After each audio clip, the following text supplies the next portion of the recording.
mentor, or more. A story of guidance, longing, and a line that keeps moving. Ethan Marchand was 52 when Maya Sinclair walked into his office. She had the look of someone used to proving herself twice. Once for being young, and again for being a woman in an industry of slick suits and permanent egos. "This is Maya, your new research analyst," the HR director chirped. "Stanford, summa cum laude. She's been shadowing our Asia desk but will now report directly to you." Ethan nodded. "Welcome aboard." Maya smiled, nervous but controlled. "Thank you, I'm excited." What she didn't say was that she'd already read everything he'd published, admired his precise commentary on CNBC, and once, in a late-night essay, quoted a phrase from his 2008 post-crisis op-ed like scripture. Ethan Marchand wasn't just her boss. He was the reason she believed this cutthroat field might also have space for principle. The early weeks were cordial. She asked smart questions. He gave her difficult assignments. He corrected her models with red ink, but always explained why. "You're too cautious," he said once, pointing to her projected cash flow curve. "Markets reward risk taken wisely." Maya flushed. "I'll try again." He liked that she didn't shrink. They began having coffee in the firm's sleek 30th floor lounge. He'd show her old market cycles. She'd challenge him with new data visualizations. There was nothing inappropriate yet. But then one evening, as the office emptied and lights dimmed, he looked over from his terminal and saw her watching him. Not the screens, not the charts, but him.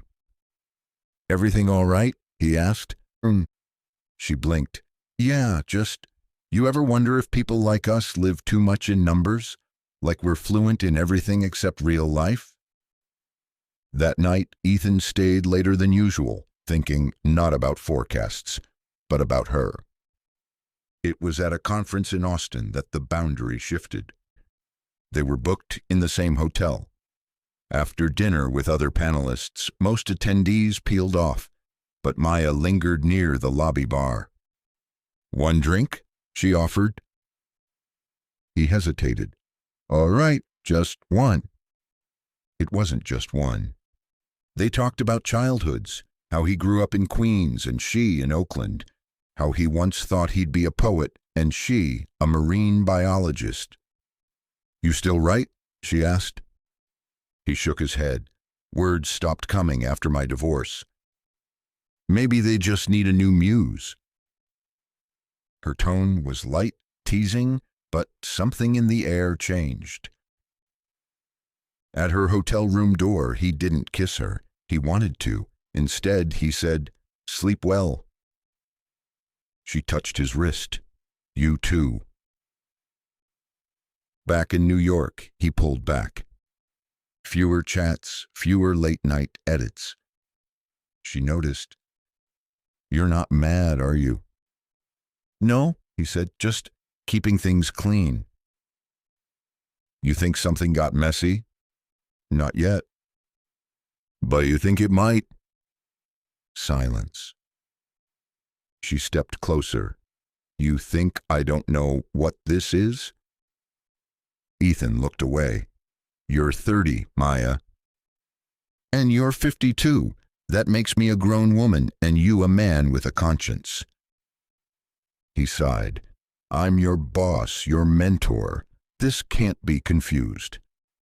"But it already is, isn't it?"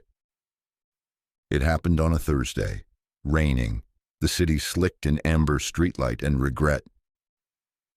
She showed up at his apartment, soaked. "I didn't know where else to go," she said. Something broke in me today. A deal went south, I got yelled at, and I realized there's no one I want to talk to more than you." He let her in. They sat on opposite sides of the couch. She shivered. He got her a blanket, tea, scotch, something. and somehow she ended up curled beside him. Their hands found each other before their mouths did. The kiss was slow, like a door opening into a room neither of them had dared to name. Later, under tangled sheets, he whispered, "We shouldn't have." But she said, "We already did." They tried to keep it secret. Whispers began anyway. One VP noticed her name on a project well above her level. A receptionist caught them leaving together one night. Ethan began getting cold shoulders from peers who had once toasted his insights. And Maya, brilliant, ambitious Maya, was labeled.